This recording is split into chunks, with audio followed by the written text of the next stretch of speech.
Hey, Saab fans. So Sandy and I are going to Paris in on December 12th through the 18th. And one of the things we've done is we've bought some Meta AI glasses, and we're going to use those to go live when we go to Paris.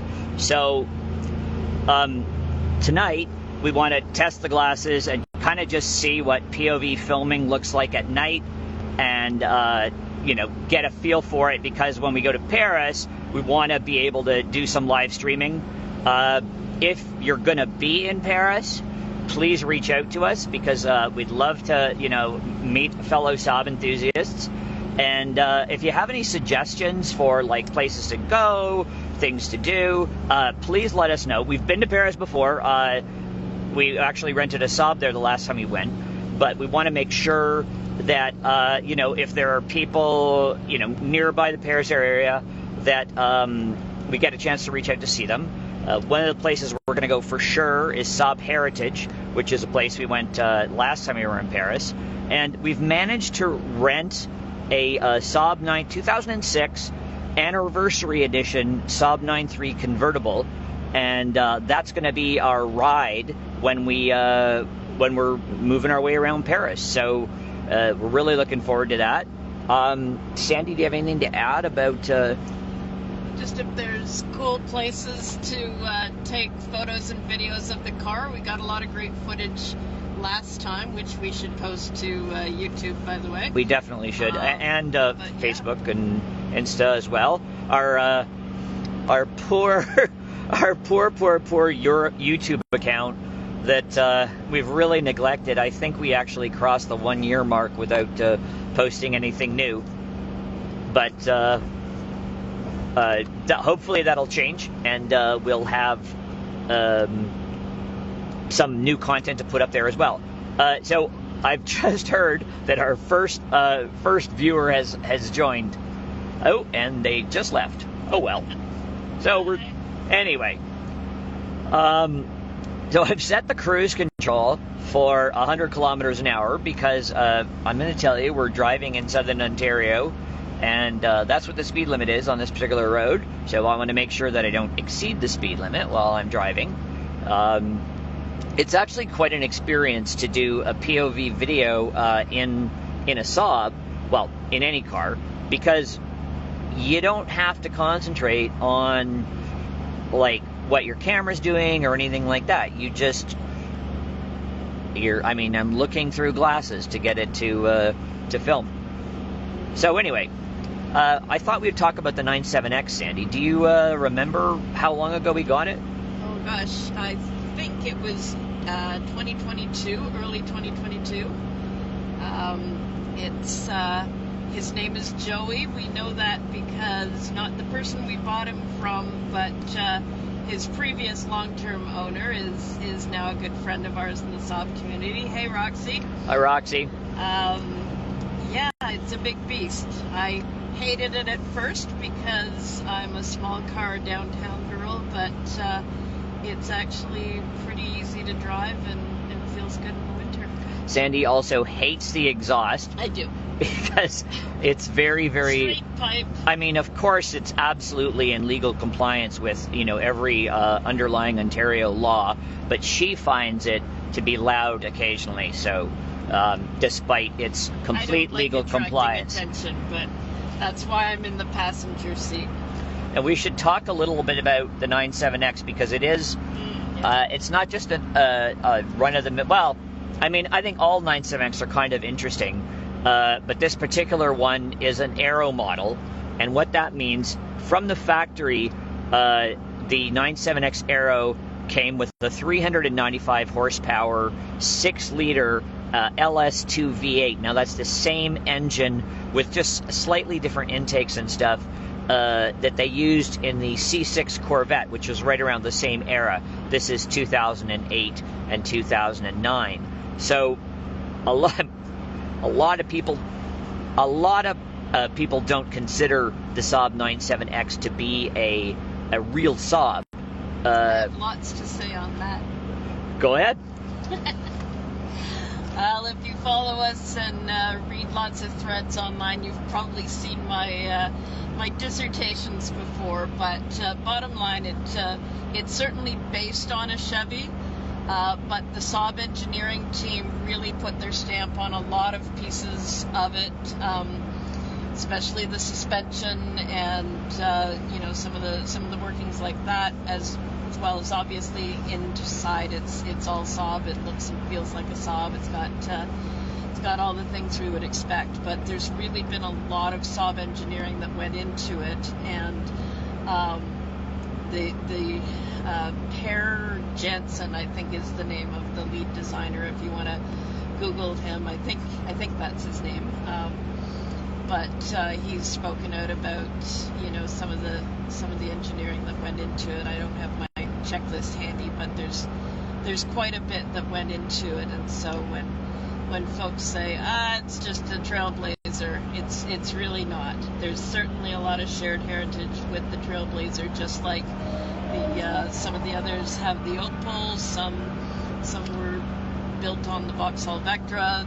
There's been a long tradition of sharing platforms and engines and co-branding, but it is not just a Chevy with a Saab badge on the back or just the interior. Yeah, I think a lot of people forget that the Saab 9000 was actually a badge engineered project. It was a partnership between Lancia, Fiat, and Saab. Now, to take a quick tangent, Lancia also did, I believe it's the Saab 600 with Lancia, although there are very few of those. They did not have particularly good rust proofing, and they have all kind of, not all of them, but it's a pretty rare car to get your hands on. But the 9000 was a shared development between Lancia, Fiat, and Saab. But when the crash tests came, Saab was completely unimpressed with how the car did in crashes, whereas Lancia was okay with it, and Saab decided at that point to kind of go their own way. They had the car developed and went from there to bring the car to market, but made substantial changes to the car. It had, among other things, it had side impact beams that the Lancias just didn't have, the Fiats didn't have, and that was well before they were required for the U.S. market. I can't remember the years.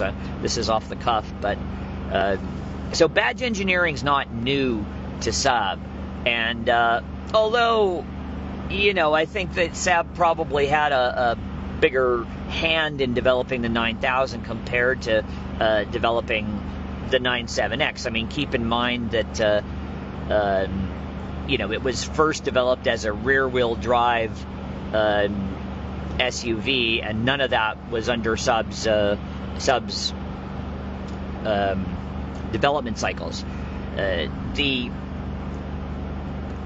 Aero, the one we're in now, came out in 2007 as 2008 model, and continued on briefly into 2009, but the global financial crisis, and sorry, when I say 2009, I mean the 2009 model year, which would have been 2008. That coincided with the 2008 global financial crisis. So all of a sudden, people weren't buying 395 horsepower, 6-liter V8 SUVs, and the Moraine, Ohio plant that was building not just the 97X, but the Trailblazer as well, and maybe some other GMT 360 platform cars as well. Anyway, it ended up closing down. There's actually a really good documentary on it online. When I post, if I'm able to post this video as an actual reel, I'll include the details on that documentary. It's worth a watch. I saw it on YouTube too, so it's available out there to see. Anyway, so the 97X Aero C6 Corvette engine.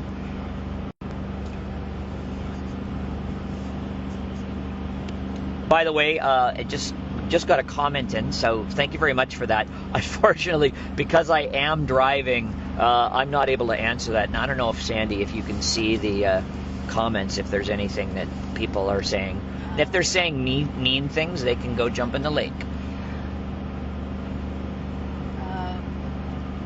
I see our good friend Vlad Gladov is chatting with us. Hi, Vlad. We love your comments. Shout out to Vlad, who's been a Saab fan for forever. Thank you so much for commenting and joining the live stream. Yeah. Somebody else said bring them on camera. I'm not sure if they mean the car or me. You can look at me and bring me on camera. Oh, I don't want to take my eyes off the road, but I'll do it quickly. Hi, Sandy. Hopefully that's what you needed. Yeah, I can't see much else on the screen. Okay, but hey, this is why we're doing a test, right? Yeah, this is not a fancy produced kind of video with lots of planning and thought in the script. We're just driving down the 404. Yeah, like literally right before we got on the highway, I said to Sandy, like, hey, why don't we see if the live stream thing works? And she's like, yeah, all right. So we're doing that. I'm actually quite impressed with how well it's doing, because now the highway's lit, but like it's nighttime, like, and you know, this is not just like a still shot like that, so it has to shoot 30 frames a second in real time, and it seems to be doing a pretty decent job of it. Part of the, if anything, the windshield might be a little dirty. Yeah, a little bit.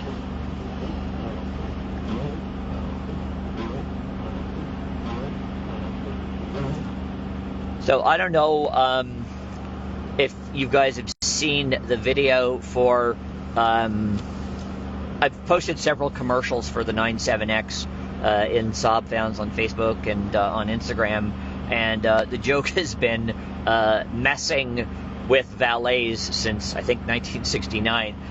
The 97X does have a key in the middle. It's down here. You probably can't see it. But right next to the armrest, like a spam. It's Swedish. It's sporty. It's got a key in the middle next to the armrest, like a spaceship. And the 97X does have that, so it's Saab-like in that way.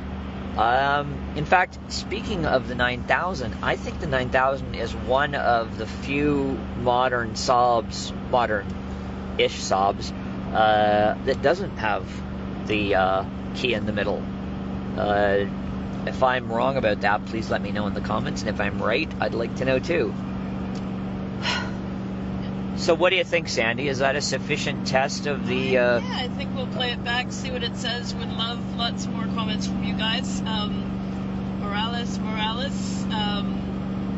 think you're speaking Spanish, and it sounds like you had or have a 2005 95 Saab. I'd love to know if it's a combi or a sedan.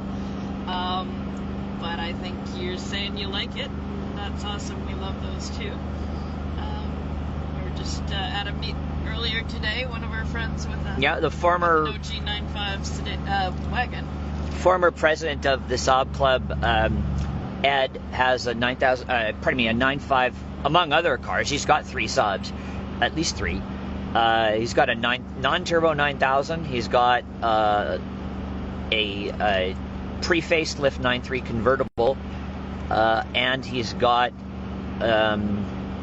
the Saab 9.5 Sport Combi. So we saw that today, and had the privilege of seeing Derek's new Vigan. So shout out to Derek. Derek actually created a little content for us using the meta glasses. There's a startup in his Vigan.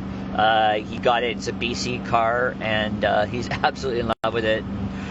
For our international folks, a BC car is a car that came from British Columbia out on the west coast, where it's a much milder climate and they don't salt the roads. So a BC car, a California car, a southern car, all those mean less rust.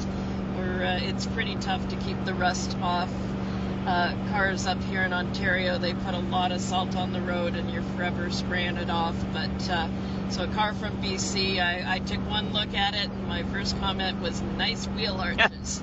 You guys know how often you see the bubbling and crumbling around the wheel arches in the older cars. Well, I mean, if you're in a climate where they salt the roads. Yeah, that's true. So yeah, that's actually it looks great. That's actually how I managed to convince Sandy to get the 97X. We had bought our first Saab, which was a Turbo X Sport Combi, and Sandy got a lot of attention on Facebook when she started posting about having that car, because we didn't realize at the time how rare it was, and then we went. Well, you knew a bit about Saabs. I knew nothing about Saabs or cars for that matter, and didn't care. Yeah. I'd been driving the same Toyota Econovox little Echo for over 20 years, and I thought it worked just fine. I didn't understand why we would need a new car, so he convinced me on the safety factor first. And then, of course, once I got into a Saab and started driving it, it was a Turbo X. I fell in love with it, and I instantly sort of got why people care what they drive. I never got that before, but I sure get it now, as you can tell. The other cool thing was Christopher got a little device called an eSID. It's the extended Saab interface device done by, what's his name I can picture his face, but anyway, yeah. a former Saab software engineer makes this device and has made his sort of post-Saab hobby to build out these extended interfaces. And what it did for me is it turned my car, which was a big mystery to me, into a system interface that as a tech person I could understand, and I could scroll through and watch diagnostics happening in real time and understand what was normal and what wasn't. And we were having a problem with misfires at that time, so seeing them happening in real time was enough to help me, get past the hump and go, okay, well, what is a misfire? Well, what's the spark plug doing? How does this happen? And Christopher diagnosed and fixed that issue. But yeah, the eSID was really the changing point, because it took a machine, which I don't know anything about machines, and turned it into a computer, and I know lots about those. So get your girlfriends an eSID if you're driving a 9.3 or one of the models that has it. If your girlfriends are... Yeah, they also have to be software geeks right, as okay, well. But fair enough. But anyway. I have a feeling that, a lot of, Saabers that are into in a relationship, and there's single Saabers out there as well, but the ones that are in relationships are probably with a partner who is kind of geeky, because generally speaking, and I mean this in the best possible way, because we find one another. Yeah, I think, there's a lot of really, people out there that, like cool tech stuff and cool engineering and stuff like that. And I think that, I think your partners kind of reflect that. Anyway, the transformation was frankly amazing. Going from this Toyota Echo, which is an amazing car for what it is, 1.5 liter, 100 or so horsepower engine,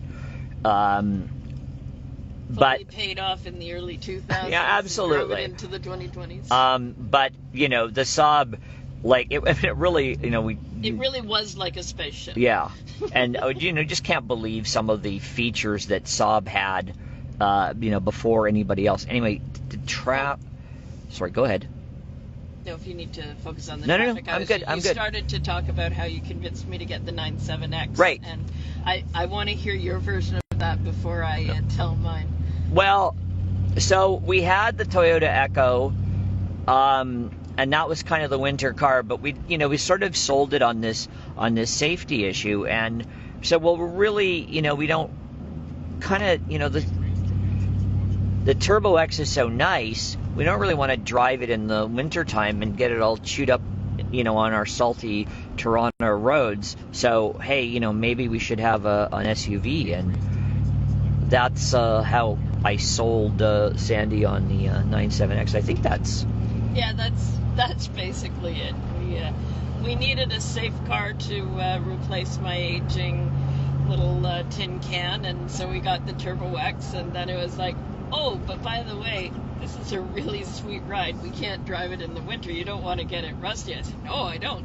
So, yeah, that's how we got our second Saab, and now we're currently at 5. We've bought and sold a couple in the meantime, but yeah. So the stable has outgrown our parking. The 5 are the 97X. Although in order that we bought them, it was the Turbo X Sport Combi, followed by this one, which is a 97X Aero, followed by, I guess it was the NG95, so 2011 2.8 turbo NG95 Aero X-wheel drive. That's the pretty one. It's the pretty one. It's gorgeous, fjord blue sedan, luxury, just a gorgeous car. From there, we actually bought another NG95 silver one that's now been sold to our friend and former, our friend and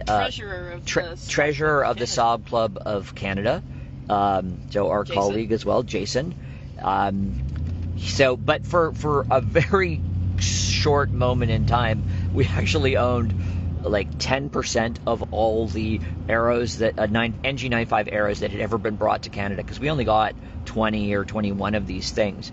So that was interesting. We kind of thought, we bought it as a parts car, because it was sold as a parts car, and then we realized it still had a lot of life in it. And how can you possibly take one of 20, especially when Saab's just not making cars anymore? How could you take this off the road when spending a little bit extra is gonna get this thing back on the road? Anyway, so we've now ended up with 2 more rescues after that.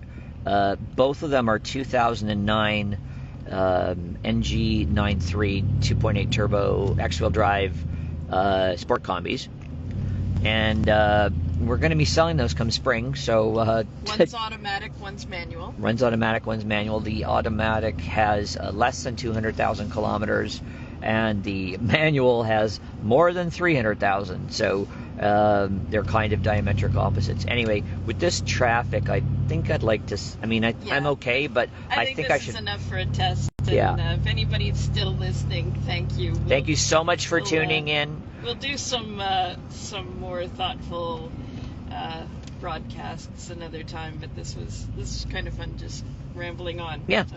And a good test of the equipment, and now we know we want to be able to answer comments in real time too. So, all right, can you figure out on the interface how to stop going live? I will try. I think this is the finish button. Bye, everybody.